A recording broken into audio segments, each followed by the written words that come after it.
अब हम सॉल्व करेंगे सैम्पल पेपर का क्वेश्चन नंबर 5। तो क्वेश्चन नंबर 5 आपको क्या बोल रहा है, the value of x for which 2x, x plus 10 and 3x plus 2 are the three consecutive terms. तो अभी हम पहले समझ लेते हैं कॉन्जिक्यूटिव टर्म्स क्या है। जैसे सपोज मैं बोल रहा हूँ 1 2 3 4 एंड सो ऑन।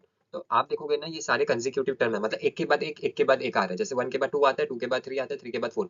तो ये सीरीज है, तो इसको हम कंजिक्यूटिव टर्म्स बोलते हैं। ठीक है, क्वेश्चन में भी आपको ये बोल के रखा है कि 2x comma x plus 10 comma 3x plus 2 क्या है, कंजिक्यूटिव टर्म है। 1 2 3 जैसा ही है, मतलब इसके बाद ये नंबर आएगा, इसके बाद ये नंबर आएगा, कोई बीच में गैप नहीं है, कोई नंबर मिसिंग नहीं है। ठीक है, तो ऐसे केस में क्या होता है, जब कंजिक्यूटिव टर्म्स रहते हैं तो आप क्या बोलोगे, जब दूसरे नंबर को पहले नंबर से माइनस करो, जैसे 2 माइनस 1 करो, तो डिफरेंस जो है वो सेम आएगा। ठीक है, जैसे 1 आया यहाँ पे, फिर 3 माइनस 2 करोगे तो भी 1 आएगा, और 4 माइनस 3 करोगे तो भी आंसर 1 ही आएगा। कंजिक्यूटिव टर्म में क्या होता है, डिफरेंस जो रहेगा दो नंबर के बीच में वो सेम रहने वाला है। ठीक है, तो अब हम बोल सकते हैं, तो हमें तीन टर्म्स दिया हुआ है, 2x, x plus 10 and 3x plus 2। तो मान लेते हैं ये मेरा a1 है, ये वाला जो टर्म है वो a1 है, ये मेरा a2 है, और ये मेरा a3 है। अभी जैसे मैंने बताया कंजिक्यूटिव में कॉमन डिफरेंस सेम रहता है, तो अगर मैं a2 माइनस a1 करूंगा तो मेरा, सॉरी a2 माइनस a1 करूंगा तो मेरा कॉमन डिफरेंस सेम आना है d, और a3 माइनस a2 करूंगा तो भी मेरे को कॉमन डिफरेंस सेम मिलने वाला है d। मतलब दोनों का आंसर जो होगा, जो डिफरेंस होगा वो सेम होगा। तो सपोज ये मेरा इक्वेशन 1 है और ये मेरा इक्वेशन 2 है, तो मैं ये चीज बोल सकता हूँ कि लेफ्ट हैंड आप देखोगे, ये जो राइट हैंड साइड है वो सेम है, तो मैं बोल सकता हूँ equation 1 is equal to equation 2।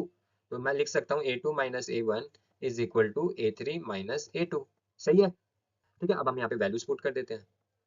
तो वैल्यूज क्या आ जाएगी यहाँ पे, a2 मैंने इसको a2 बोला था, तो हम यहाँ पे लिखेंगे x plus 10 minus 2x is equal to 3x plus 2 minus x plus 10।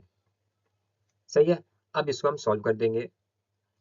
तो अब आप इसको अगर सॉल्व करोगे तो ये हो जाएगा x plus 10 minus 2x is equal to 3x plus 2। अब आप देखो ब्रैकेट के आगे माइनस साइन है, तो अंदर का सारा साइन चेंज होके ये बन जाएगा माइनस x माइनस 10।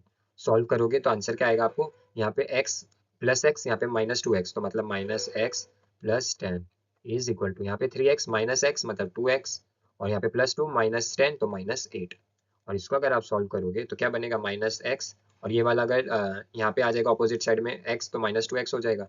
ये है माइनस 8, और ये प्लस 10 उधर चला जाएगा तो हो जाएगा माइनस 10। सॉल्व करोगे तो आंसर आएगा आपका minus 3x is equal to minus 18। और जब सॉल्व करोगे तो मेरे पास स्पेस कम है, मैं यहाँ पे बता देता हूँ, तो x इज इक्वल टू 6 आ जाएगा। सही है, तो x का वैल्यू क्या आया, 6। अब यहाँ पे पूछा है what is the value of x, तो x का आंसर आया 6। तो ऑप्शन ए जो है हमारा, ऑप्शन ए जो है वो क्या हो गया, करेक्ट आंसर हो गया।